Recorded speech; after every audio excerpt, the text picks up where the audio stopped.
senyum gembira, pasti aku bisa. Yes, yes, yes.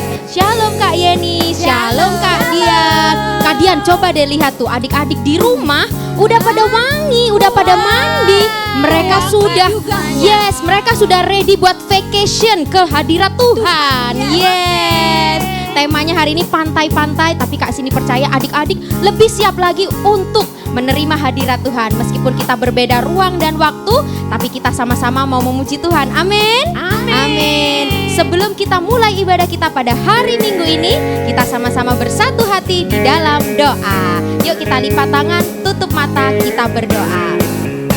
Tuhan Yesus, terima kasih Bapa, di hari Minggu yang berbahagia ini kami semua Tuhan boleh berkumpul bersama-sama. Kami mau merasakan hadirat Tuhan, merasakan lawatan Tuhan pada setiap kami. Meskipun kami berbeda ruang dan waktu, tetapi hati kami satu. Kami mau memuji Tuhan dengan kesungguhan hati. Berkati ibadah kami dari awal, pertengahan, sampai pada akhir. Di dalam nama Tuhan Yesus, haleluya, amin.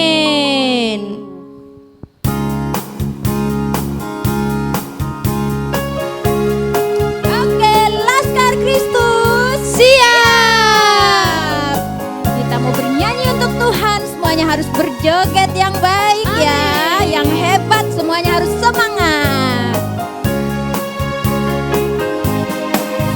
Cari apa di dalam dunia? Cari apa di dalam dunia? Cari dunia tentu binasa. Cari Yesus yang penuh cinta. Sekali lagi. Cari apa di dalam dunia? Cari apa di dalam dunia? Cari dunia tentu binasa. Cari Yesus yang penuh cinta. Cari apa di dalam dunia? Cari apa di dalam dunia? Cari dunia tentu binasa. Cari Yesus yang penuh cinta. Cari Yesus yang penuh cinta. Cari Yesus yang penuh cinta. Haleluya. Amin.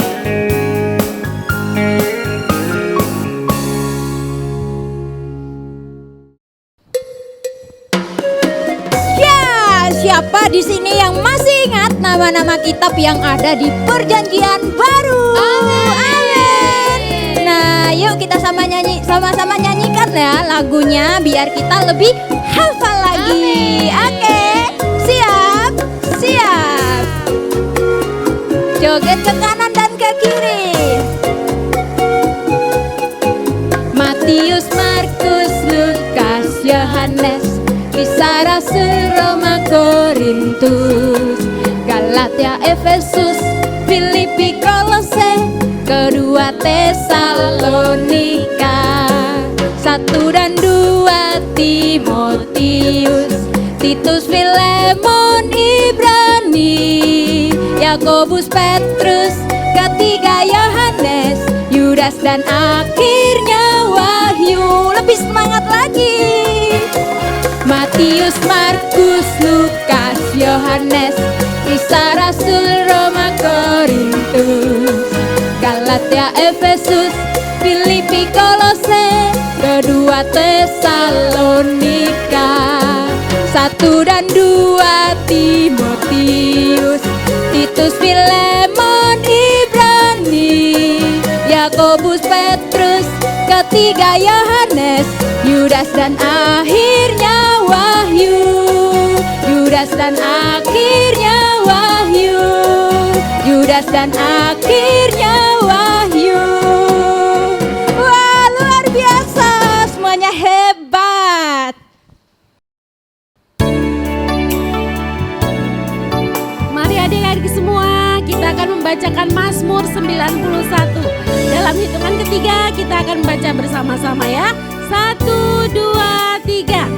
Dalam lindungan Allah, orang yang duduk dalam lindungan yang maha tinggi dan bermalam dalam naungan yang maha kuasa akan berkata kepada Tuhan, tempat perlindunganku dan kubu pertahananku, Allahku yang kupercayai.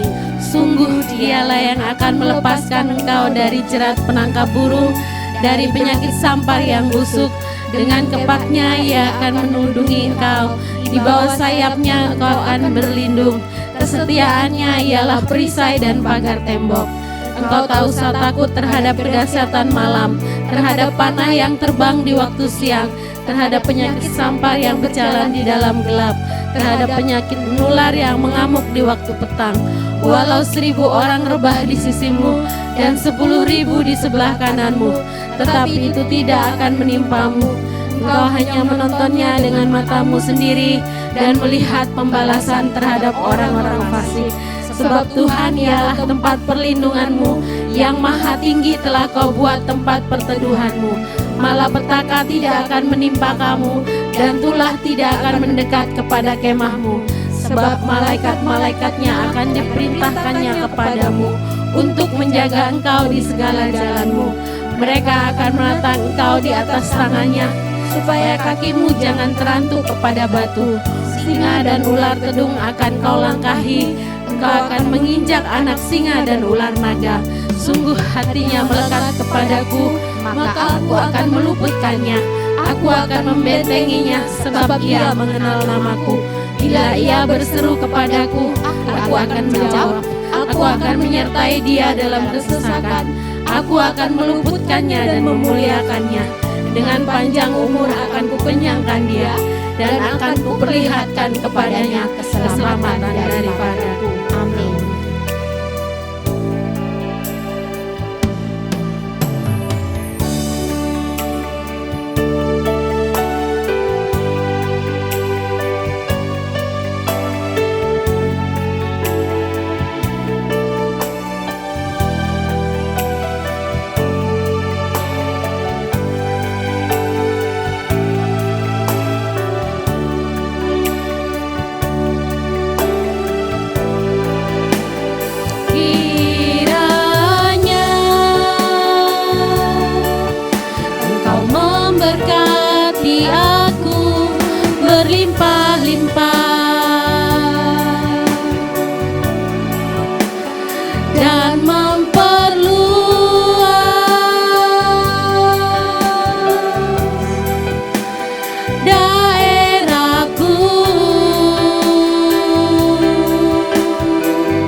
Shalom adik-adik yang ada di rumah. Apa kabar hari ini?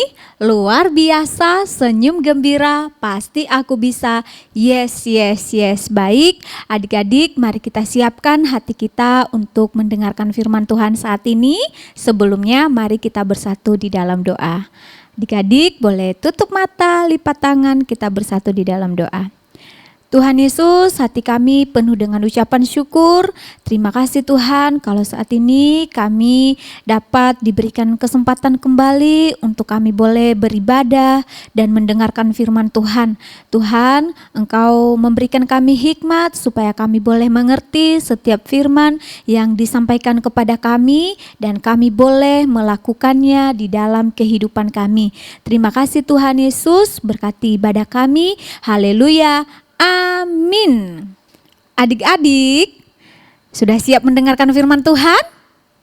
Ya, tentu saja sudah ya.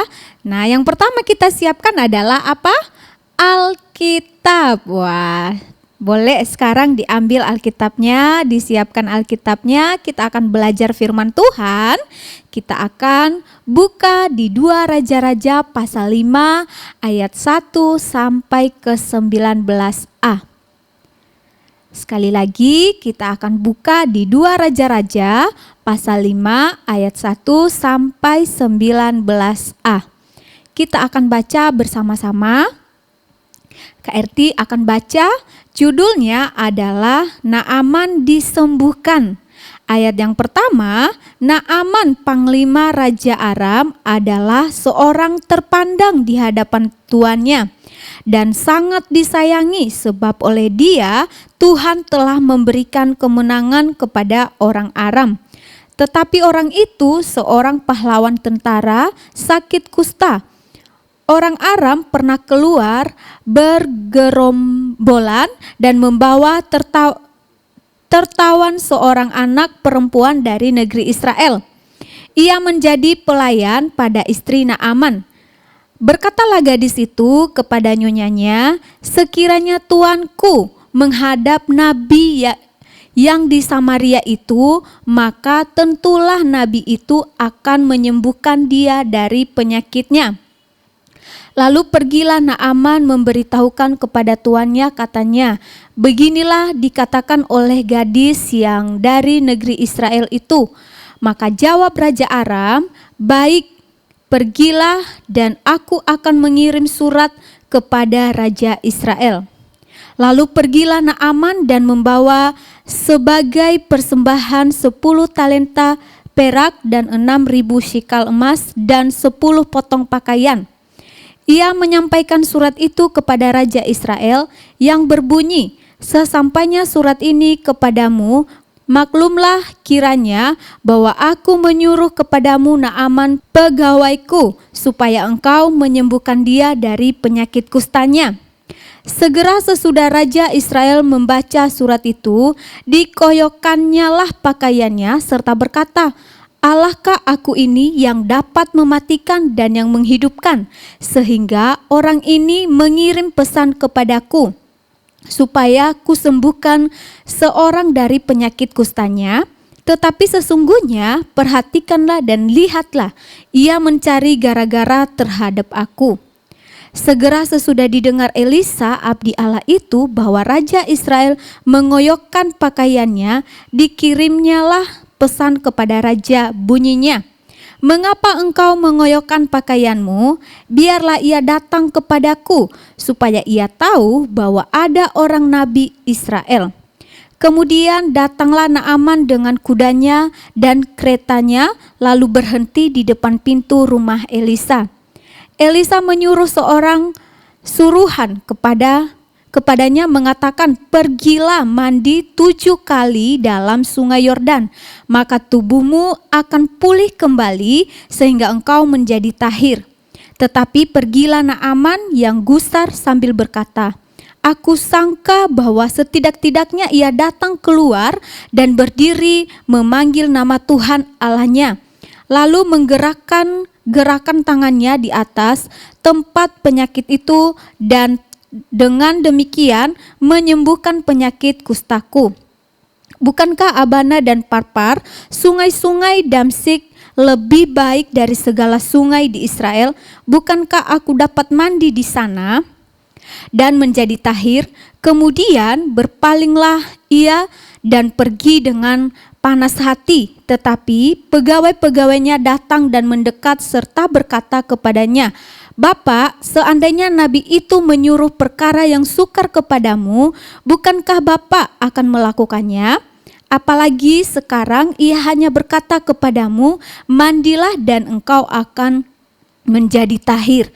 Maka turunlah ia membenamkan dirinya 7 kali dalam sungai Yordan, sesuai dengan perkataan abdi Allah itu. Lalu pulihlah tubuhnya kembali seperti tubuh seorang anak dan ia menjadi tahir. Kemudian kembalilah ia dengan seluruh pasukannya kepada abdi Allah itu. Setelah sampai, tampillah ia ke depan Elisa dan berkata, "Sekarang aku tahu bahwa di seluruh bumi tidak ada Allah kecuali di Israel. Karena itu terimalah kiranya suatu pemberian dari hambamu ini." Tetapi Elisa menjawab, "Demi Tuhan yang hidup yang di hadapannya aku menjadi pelayan, sesungguhnya aku tidak akan menerima apa-apa." Dan walaupun Naaman mendesaknya supaya menerima sesuatu, ia tetap menolak. Akhirnya berkatalah Naaman, "Jikalau demikian, biarlah diberikan kepada hambamu ini tanah sebanyak muatan sepasang bagal, sebab hambamu ini tidak lagi akan mempersembahkan korban bakaran atau korban sembelihan kepada Allah lain kecuali kepada Tuhan. Dan kiranya Tuhan mengampuni hambamu ini dalam perkara yang berikut. Apabila tuanku masuk ke kuil Rimon untuk sujud menyembah di sana, dan aku menjadi pengapitnya sehingga aku harus ikut sujud menyembah dalam kuil Rimon itu, kiranya Tuhan mengampuni hambamu ini dalam hal itu." Ayat 19, maka berkatalah Elisa kepadanya, "Pergilah dengan selamat." Nah, adik-adik, kita sudah membaca firman Tuhan tadi di 2 Raja-Raja pasal 5 ayat 1 sampai ke 19a. Di mana di dalam 2 Raja-Raja pasal 5 ini kisah tentang siapa tadi? Naaman yang disembuhkan oleh siapa? Oleh Tuhan. Nah, Naaman adalah seorang panglima tentara Aram, ya, yang mau taat kepada perintah Allah. Siapa? Allah Israel melalui nabi siapa tadi? Ya, Nabi Elisa. Ia sakit kusta dan penyakitnya itu membuatnya menderita secara lahir batin. Lah, seorang gadis Israel yang menjadi tawanan tentara Aram yang menjadi pelayan pada istri Naaman, ya, atau pembantu mereka. Nah, bercerita bahwa di Israel ada seorang nabi yang dipakai Tuhan, ya, dan pasti akan menyembuhkan Naaman. Nah, Naaman akhirnya pergi kepada Nabi Elisa di Israel dan ia disuruh untuk membasuh dirinya di sungai Yordan sebanyak berapa kali? Ya, betul sekali, sebanyak 7 kali, maka ia akan sembuh. Nah, semula Naaman tidak mau melakukan itu, namun atas nasihat dan pendapat dari pegawai-pegawainya, ia pun taat. Ya, ketika ia taat, maka ia disembuhkan oleh Tuhan. Di mana tadi di dalam 2 Raja-Raja pasal 5 ayat 14 tertulis bahwa maka turunlah ia membenamkan dirinya 7 kali dalam sungai Yordan sesuai dengan perkataan abdi Allah itu, lalu pulihlah tubuhnya kembali seperti tubuh seorang anak dan menjadi tahir. Sangat luar biasa ya mujizat yang didapatkan oleh siapa tadi? Bapak Naaman. Nah, jadi adik-adik, ternyata ada buah dan hasil ketika kita mau penuh perhatian terhadap pekerjaan Tuhan, ya. Dan tidak semudah itu kita mendapatkan buah atau hasil tersebut.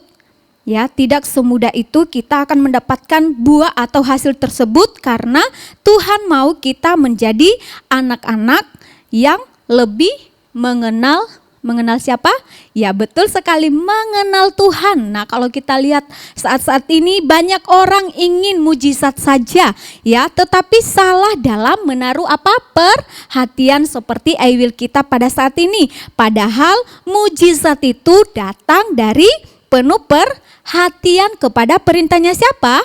Kepada perintahnya Tuhan. Nah, sedangkan yang tidak perhatian kepada Tuhan hanya akan menghambat yang namanya mujizat. Nah, Naaman seorang panglima yang sangat disegani, tetapi berhasil meraih mujizat dari sakit kustanya karena Naaman penuh perhatian. Nah, jadi ada 4 cara biar kita memperoleh mujizat ya. Nah, jadi di sini 4 kunci Naaman menerima mujizat ya. 4 kunci Naaman menerima mujizat. Yang pertama adalah mendengar. Nah, tadi kita sudah baca di 2 Raja-Raja pasal 5 ayat 2 sampai 3. Dia mau mendengar ya dari istrinya, di mana istrinya mendapat kabar bahwa ada kesembuhan dari seorang pelayannya. Siapa tadi? Ada gadis kecil ya. Nah, pelayan istrinya adalah seorang anak tawanan ya. Sekalipun informasi ini datang dari seorang yang sangat tidak diperhitungkan, dia tetap mau mendengar. Nah, perhatiannya tidak dibutakan oleh status sosialnya, melainkan kebenaran dari perhatiannya, maka ia dapat membuka hati untuk mendengar gadis kecil ini. Nah, inilah kunci pertama dari mendengar akan timbul yang namanya respon. Wah, bagaimana cara mendengarnya? Wah, mendengar ternyata bukan tanpa alasan Tuhan memberikan kita 2 telinga. Ya, jadi Tuhan memberikan kita telinga supaya 2 telinga supaya kita banyak mendengar. Ia mau kita banyak mendengar. Ya, tapi yang KRT maksud bukan mendengar hal-hal yang sia-sia atau hal-hal yang negatif ya. Misalnya mendengar gosip, nguping, mendengar teman berbicara kasar, lalu kita juga praktekkan di rumah. Ya, tidak seperti itu, namun hal-hal yang positif, kita mendengar hal-hal yang positif atau yang membangun ya. Contohnya mendengarkan firman Tuhan seperti sekarang ini ya, mendengar nasihat orang tua, mendengar nasihat mem dan mister di sekolah, mendengar nasihat kakak. Ya, jadi kita menggunakan telinga kita ini untuk mendengar hal-hal yang baik yang dapat membangun. Nah, kedua kunci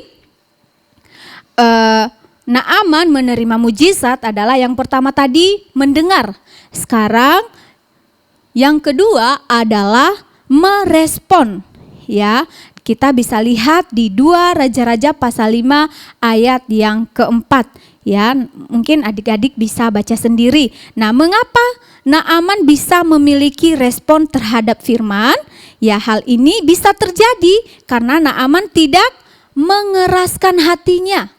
Ya, Naaman tidak mengeraskan hatinya. Hati yang keras tidak akan bisa merespon firman Tuhan. Ya, kita tidak bisa merespon firman Tuhan kalau hati kita masih keras ya. Nah, jadi Naaman percaya ada hal yang tidak bisa dilakukan manusia, tetapi Allah sanggup.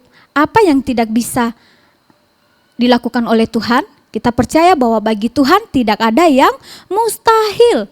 Ya, semua Tuhan sanggup melakukan di dalam kehidupan kita asal kita merespon firman Tuhan. Kita tidak boleh mengeraskan hati kita.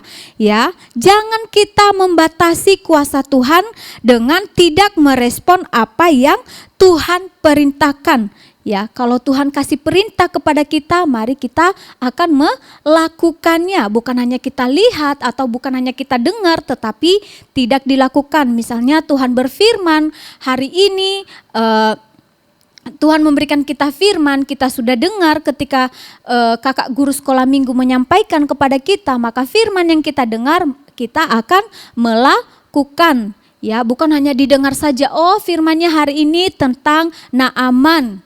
Wah, tidak, tetapi ketika dijelaskan oleh kakak guru sekolah minggu, kita dengar baik. Lalu apa yang baik? Ya, hal yang positif itu yang kita lakukan di dalam kehidupan kita sehari-hari. Nah, merespon ya, kalau kita sudah mendengar dengan baik, maka kita akan mampu merespon firman Tuhan. Nah, coba adik-adik bayangkan ya, kalau ibu guru sedang berbicara, misalnya menerangkan pembelajaran, tetapi kita tidak mendengar dengan sungguh-sungguh. Nah, pasti kita tidak tahu pesan yang disampaikan oleh ibu guru. Bisa-bisa kita salah dalam mengerjakan firman Tuhan. Ya, jadi kita harus merespon dengan baik firman yang disampaikan kepada kita. Yang ketiga adalah rendah hati. Nah, di 2 Raja-Raja pasal 5 ayat yang ke-13. Nanti mungkin adik-adik bisa baca sendiri ya. Oke, Naaman rendah hati. Sekalipun sebagai seorang panglima, dia mau menerima nasihat dari pelayan istrinya dan juga pegawai-pegawainya. Bisa saja Naaman ini tidak mau mendengar kalau misalnya dia sombong. Ya, tetapi Naaman ini dia rendah hati, mau mendengar nasihat dari pelayan istrinya. Padahal pelayan istrinya itu masih gadis ya, atau anak kecil. Ya, tapi Tuhan pakai siapa saja untuk menjadi berkat bagi orang lain. Nah, bahkan saat Elisa hanya menyuruh orang suruhan untuk menemui Naaman, Naaman tetap bisa menerimanya. Nah, apa yang terjadi bila Naaman tidak bisa merendahkan hatinya dan perhatiannya? Bukankah kepada, sekali lagi, apa yang terjadi bila Naaman tidak bisa merendahkan hatinya dan perhatiannya? Oke, yang ketiga adalah rendah hati. Nah, adik-adik nanti bisa baca di 2 Raja-Raja pasal 5 ayat yang ke-13. Di sini Naaman rendah hati. Ya, sekalipun sebagai seorang panglima, dia mau menerima nasihat dari pelayan istrinya dan juga pegawai-pegawainya. Bahkan saat Elisa hanya menyuruh orang suruhan untuk menemui Naaman, di sini Naaman tetap bisa menerima. Nah, apa yang terjadi bila Naaman tidak bisa merendahkan hatinya dan perhatiannya? Bukan kepada firman, tetapi kepada memandang status sosialnya.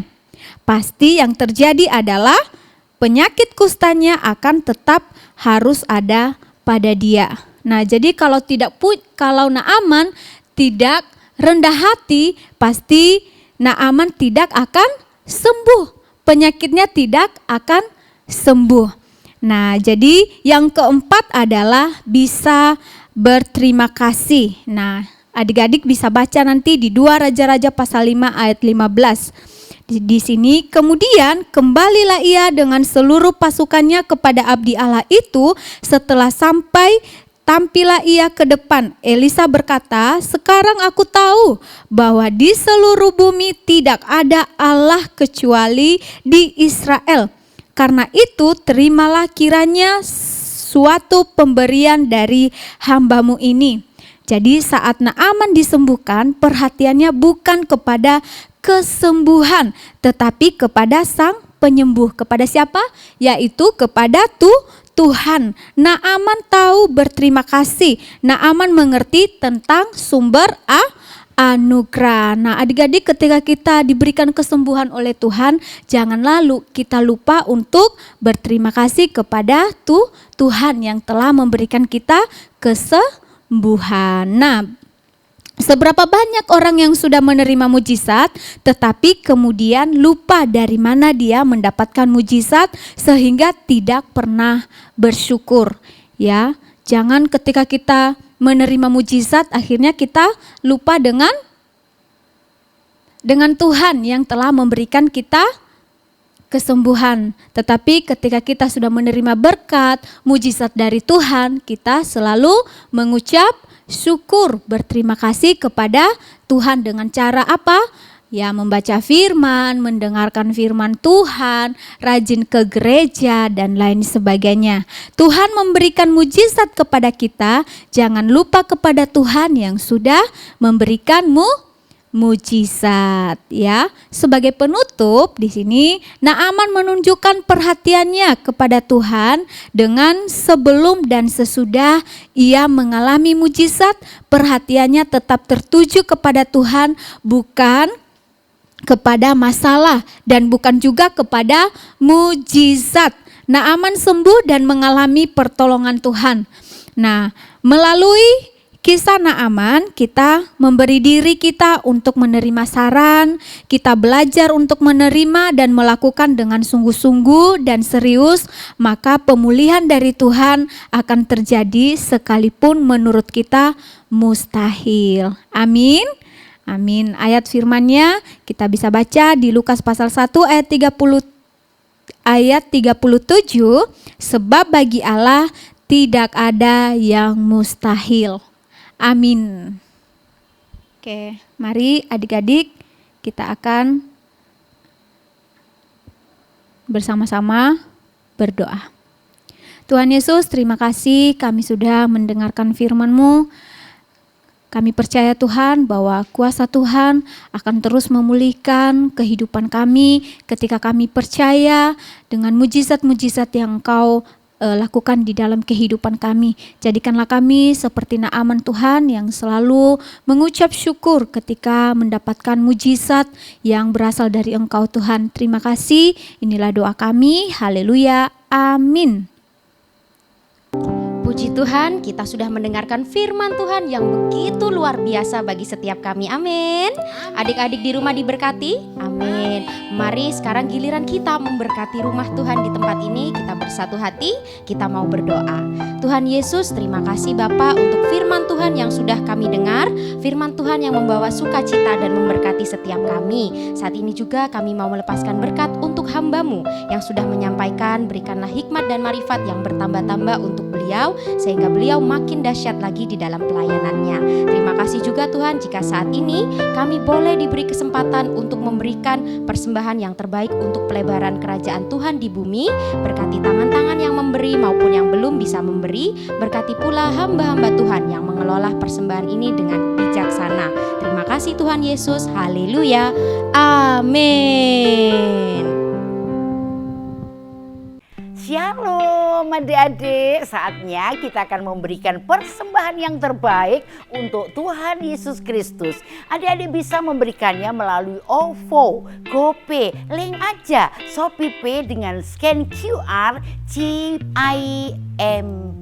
mobile banking BCA, atau transfer melalui BCA atas nama Willy Joseph Chandra 0180508023, atau transfer mata uang asing melalui OCBC NISP-TBK cabang Ahmad Yani Sidoarjo AC 551810002115 atas nama Willy Joseph Chandra, Swift Code NISPI DJA. Dan kalau sudah ditransfer, beritanya sekolah minggu. Terima kasih, Tuhan Yesus memberkati. Masih mau memuji Tuhan, amin? Amin. Kakak percaya adik-adik di rumah ini semuanya pasti sudah hafal nih isi dari I Will, karakter penuh perhatian.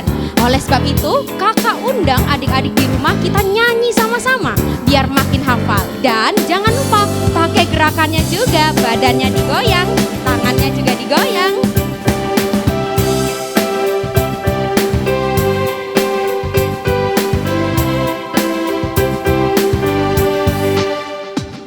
Menatap mata orang yang sedang berbicara kepada saya, mendengarkan dengan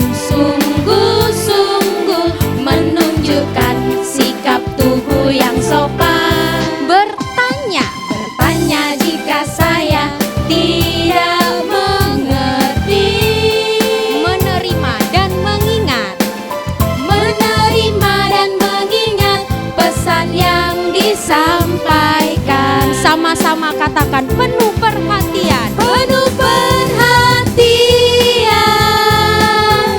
penuh perhatian,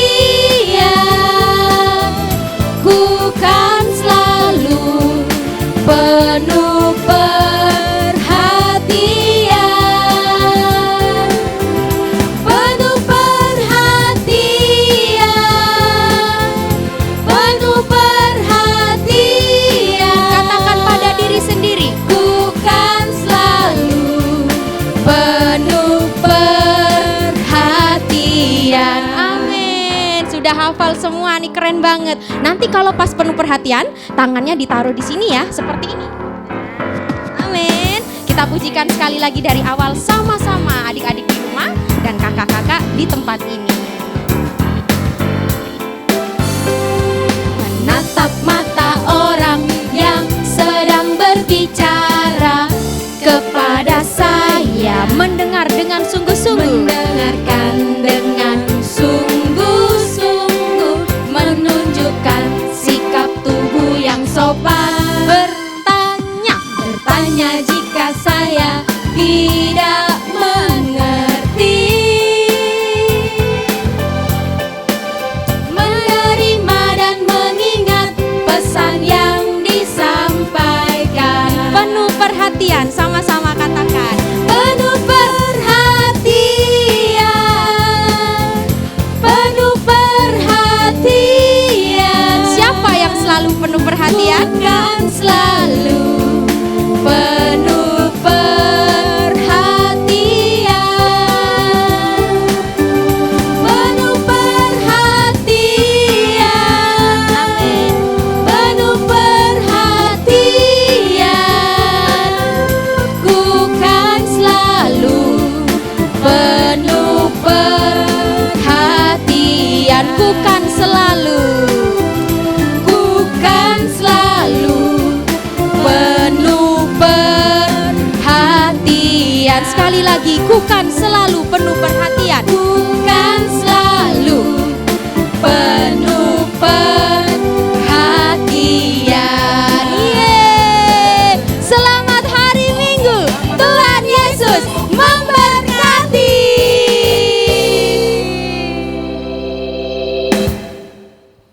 Mari kita akhiri ibadah kita pada hari ini. Adik-adik, kita angkat kedua tangan kita untuk menerima doa berkat dari Tuhan. Kiranya Engkau memberkati aku berlimpah-limpah, dan kiranya tangan-Mu menyertai aku dan melindungi aku daripada malapetaka, sehingga kesakitan tidak menimpa aku. Masa depanku cerah dan penuh harapan. Aku akan terus naik dan tidak turun, menjadi kepala dan bukan ekor. Apa saja yang Engkau kerjakan Tuhan Yesus membuat berhasil dan beruntung. Amin.